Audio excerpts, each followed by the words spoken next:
Hi everyone! Today I'm going to teach you one of my favorite recipes to make, which is a coconut and chickpea lentil curry.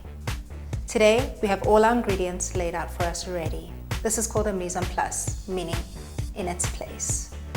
We have 2 tablespoons of cooking oil, a teaspoon of cumin, a teaspoon of turmeric, garlic and ginger and paprika, as well as half a tin of coconut cream, 2 tablespoons of tomato paste, 1 full chopped onion, some coriander, a tin of chickpeas, a tin of chopped tomatoes, a tin of lentils, and half a lemon. To start off with, let's preheat our pot. Once that's gotten a bit warm, we're going to take our oil and bung it in the pot. Now, once your oil is starting to heat up and you see little bubbles in your pot, you're going to grab your onions that are already chopped for you since you've done your mise en place. To test whether or not your oil is hot enough, it's always a good idea to take the back of a spoon and see if little bubbles form around the spoon. Perfect.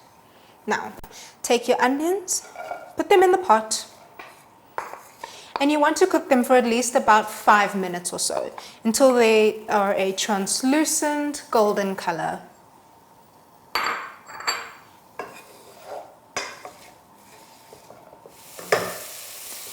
Now that the onions are ready, this is what they should be looking like.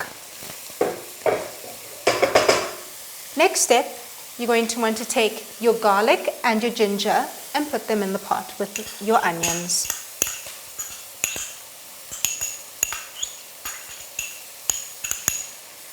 Garlic in, then your ginger.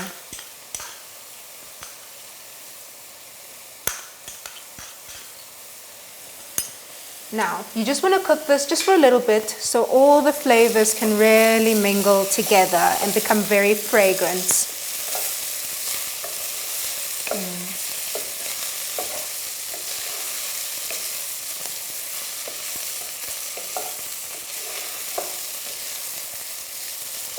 And as it's cooking, you can really smell that garlic and ginger, that very, very strong fragrance. It's absolutely delicious.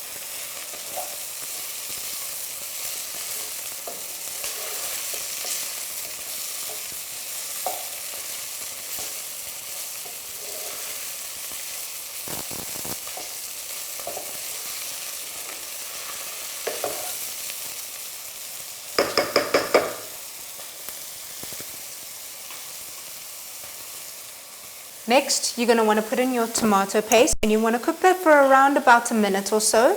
So it coats all the garlic and onion together as well as the ginger.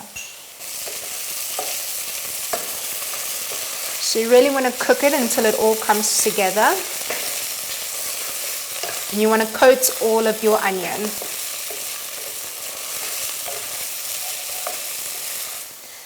Next, you're going to want to put in your cumin,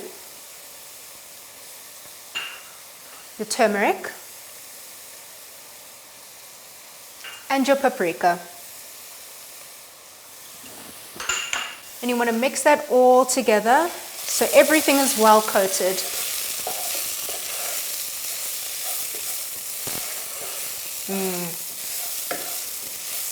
And this is when you really get to smell all the delicious herbs, the onion that now has the sweet smell, your garlic, your ginger, and you can really cook that up together.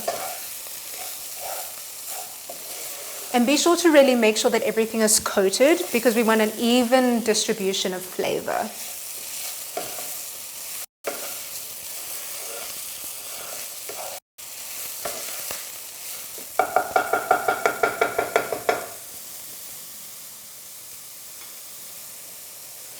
Now, this is where you'll really start to build up the curry.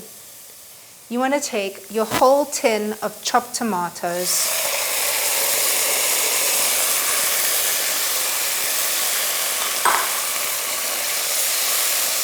You want to really give that a good mix. with your tomato, your onions, and all the ingredients you have are now really coming together. So now it's like a really beautiful golden sort of red, deep red color. That smells really delicious.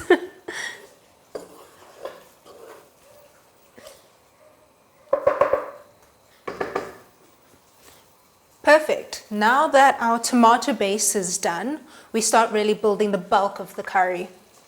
Going to want to plop in your chickpeas.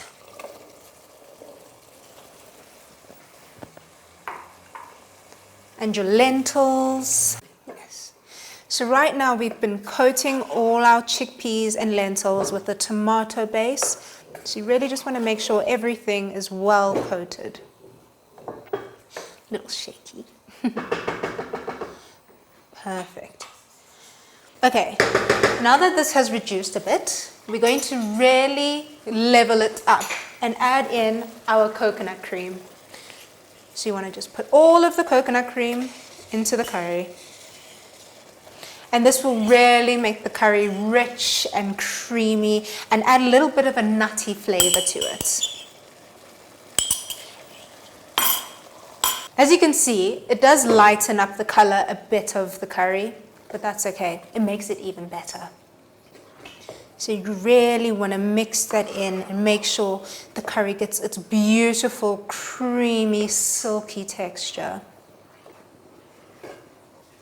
You really want to mix it around, incorporate it, and make sure that all the coconut cream has like really gotten into the curry. You don't want any lumps.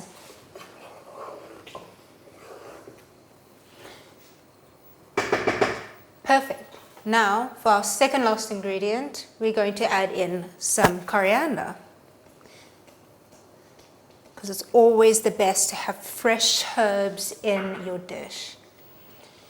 You're going to at least add in about a teaspoon of salt, but it's all to taste really and for your preference. Whoopsie. And then you want to add in some crushed black pepper.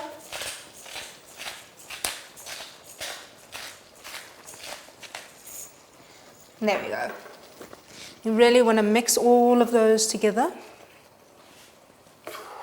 so it should look beautiful and creamy. And you can really smell that delicious coconutty cream tomatoey flavor.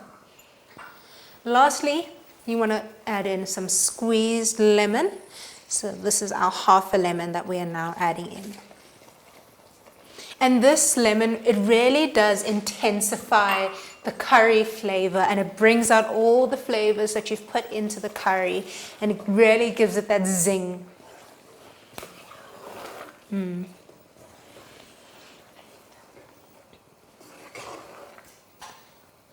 Perfect.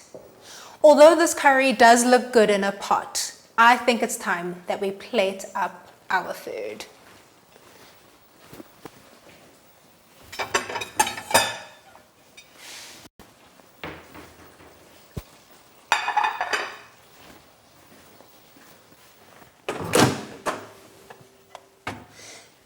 So, for my side dish, I've prepared some steamed rice. So, as much as we all don't like to really cook rice on a stove, this is a plastic microwavable rice cooker, and it's easy, efficient, and it literally takes 15 to 20 minutes just to cook the rice in the microwave. So, together, we want to fluff up our rice. It's always good to fluff your rice because you don't want to get any like thick clumps of rice together.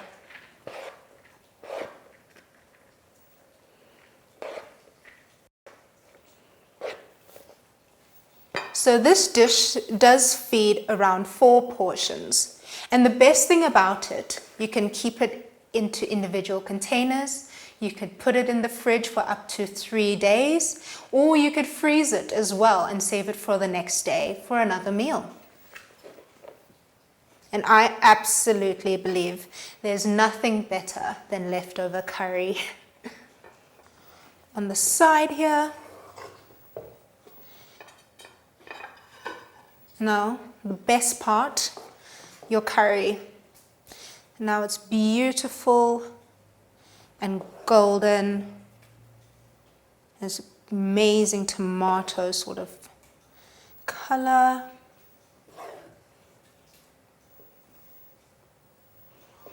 There we go.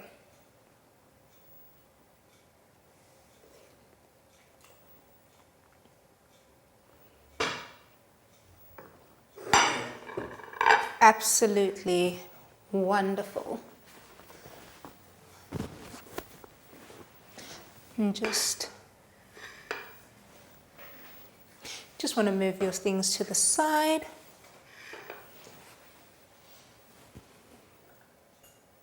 And just to top it off with some fresh chopped coriander. And now, for the best part, the taste test.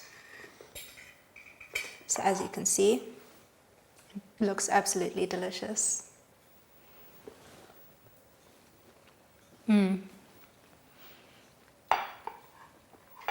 It's creamy, it's nutty, not such a strong tomato flavor, and for a cold winter night meal, perfect.